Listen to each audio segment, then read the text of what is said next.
Assalamualaikum groupe WhatsApp les vieillards de la banlieue. maa ngi leen ni ku nekk ci turam ak santam di leen wax ni man Alaaji Suluxu Njaay maa créé groupe bii pour ñun paayu màgget yi ñu am fu ñuy waxtaan di daje di pello. waaw maa dirigé groupe bi de. ajouté naa xaali sama doomu nday. roof naa Alaaji Dinkido borom mole yu ngande yi. ajouté naa Moodu Tungune le gàttan di kàcce ak Moodu ñoxosoo te muy jaay petit cola ci bopp koñ bi. dugal naa tamit monsieur Jackson borom biir bu rëy bi moom xaw ma dafa ëmb xaw ma. am na ñu des nag day la ma fàttali rek ku ma fàttali leen ma ko ma dugal comme que maay administrateur bi.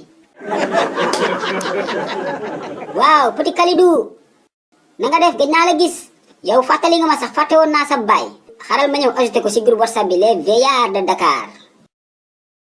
dafa mel ni xaali dugal na vocal de xaaral ma déglu ko. asalaamaaleykum wa rahmatullah taala wa barakatuh les vieillards de la banlieue. Alaaji Suluxu def nga lu rafet waay kontaan naa waay.